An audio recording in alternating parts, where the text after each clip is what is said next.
The third day Nikolai induced his brother to explain his plan to him again, and began not merely attacking it, but intentionally confounding it with communism.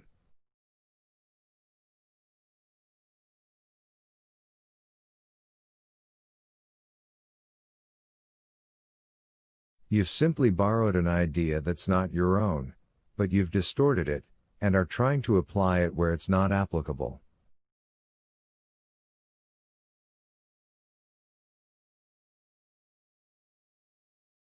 But I tell you it's nothing to do with it. They deny the justice of property, of capital, of inheritance, while I do not deny this chief stimulus. Levin felt disgusted himself at using such expressions, but ever since he had been engrossed by his work, he had unconsciously come more and more frequently to use words not Russian. All I want is to regulate labor.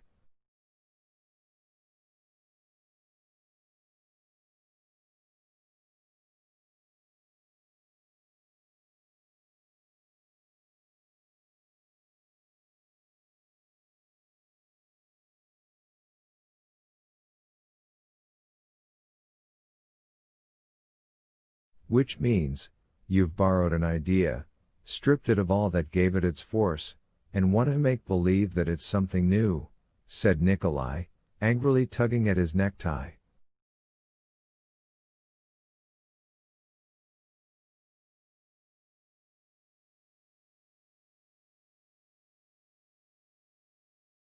But my idea has nothing in common. That, anyway, said Nikolai Levin, with an ironical smile, his eyes flashing malignantly, has the charm of what's one to call it?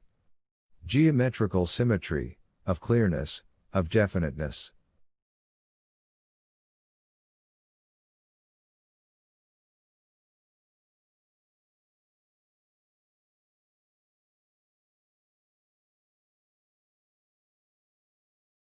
It may be a utopia, but if once one allows the possibility of making of all the pasta tabula rasa no property, no family, then labor would organize itself.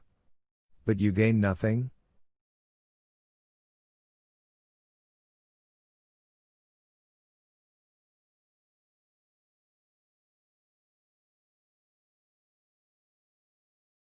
Why do you mix things up? I've never been a communist. But I have, and I consider it's premature, but rational, and it has a future, just like Christianity in its first ages.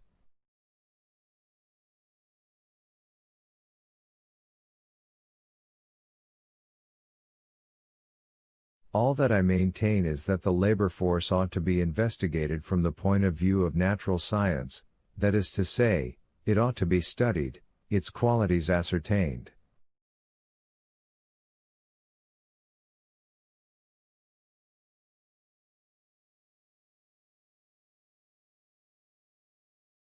But that's utter waste of time. That force finds a certain form of activity of itself, according to the stage of its development.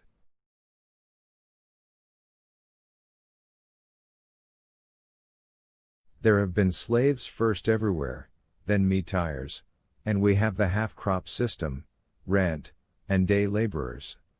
What are you trying to find?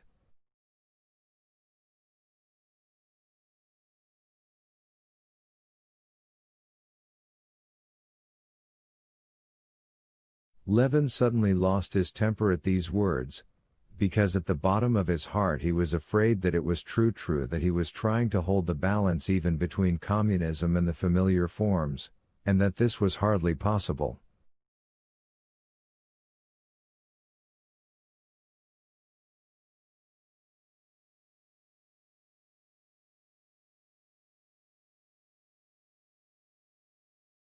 I am trying to find means of working productively for myself and for the laborers.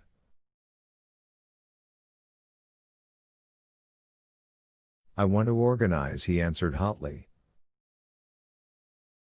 You don't want to organize anything, it's simply just as you've been all your life, that you want to be original to pose as not exploiting the peasants simply, but with some idea in view.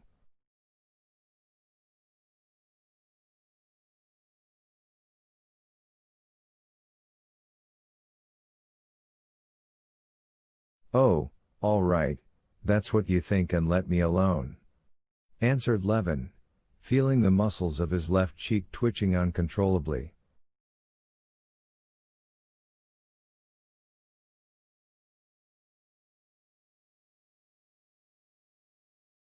You've never had, and never have, convictions, all you want is to please your vanity.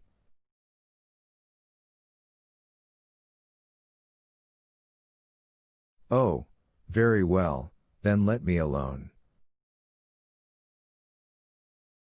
And I will let you alone. And it's high time I did, and go to the devil with you. And I'm very sorry I ever came.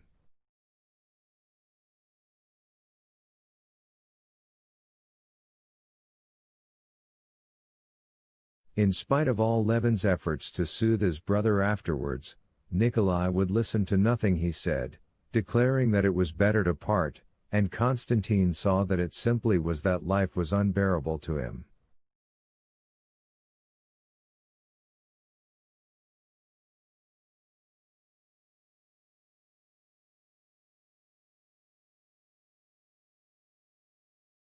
Nikolai was just getting ready to go, when Konstantin went into him again and begged him, rather unnaturally, to forgive him if he had hurt his feelings in any way.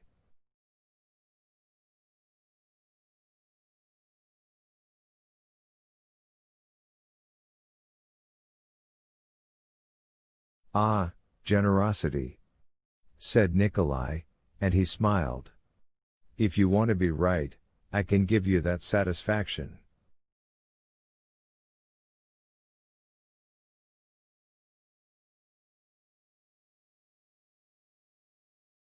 You're in the right, but I'm going all the same.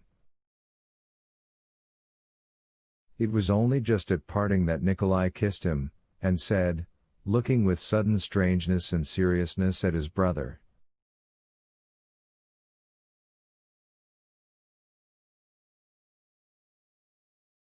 Anyway, don't remember evil against me, Kostya. And his voice quivered.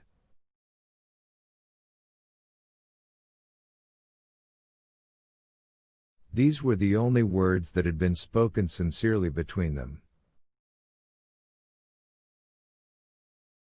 Levin knew that those words meant,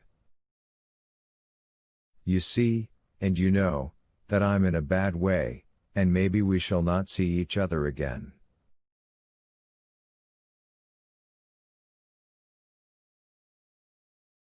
Levin knew this, and the tears gushed from his eyes. He kissed his brother once more, but he could not speak, and knew not what to say.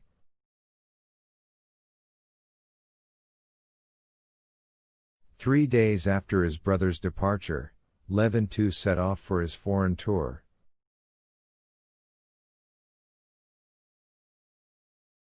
Happening to meet Sherbatsky, Kitty's cousin, in the railway train, Levin greatly astonished him by his depression.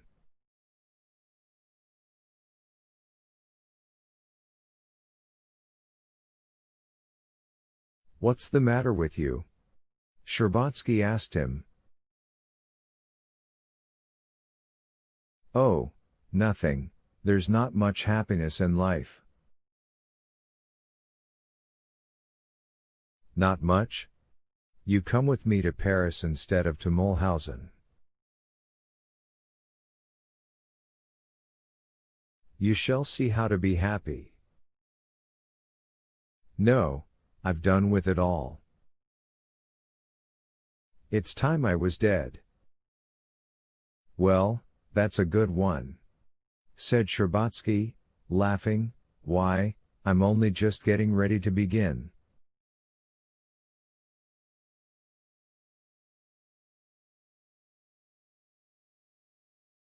Yes, I thought the same not long ago, but now I know I shall soon be dead.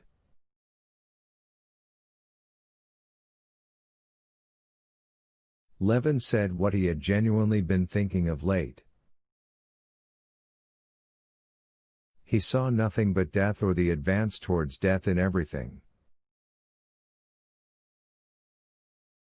But his cherished scheme only engrossed him the more.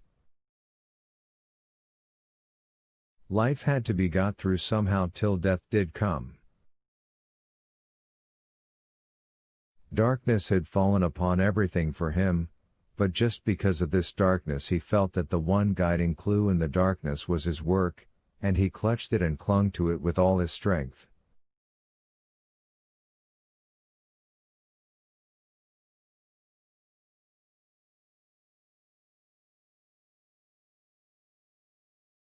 Part 4. Chapter 1. The Karenins, husband and wife, continued living in the same house, met every day, but were complete strangers to one another.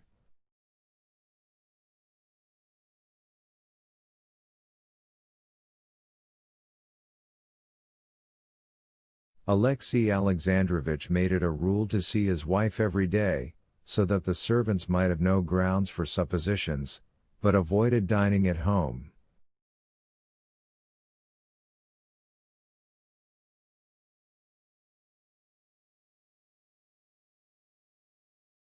Vronsky was never at Alexey Alexandrovich's house, but Anna saw him away from home, and her husband was aware of it.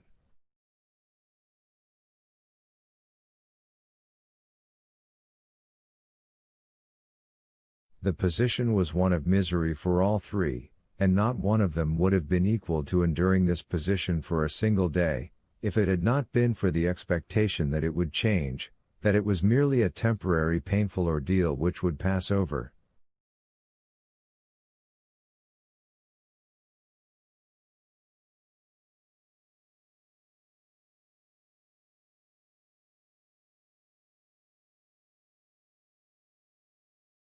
Alexey Alexandrovich hoped that this passion would pass, as everything does pass, that everyone would forget about it, and his name would remain unsullied.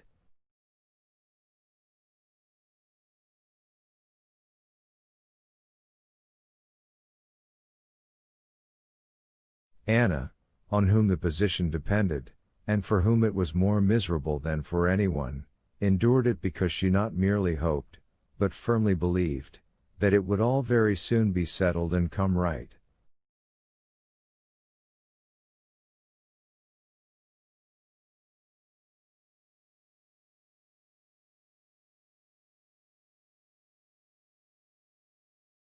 She had not the least idea what would settle the position, but she firmly believed that something would very soon turn up now.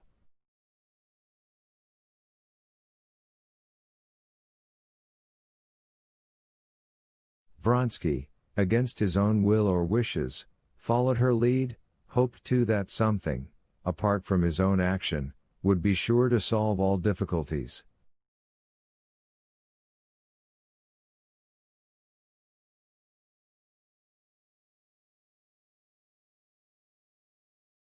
In the middle of the winter Vronsky spent a very tiresome week.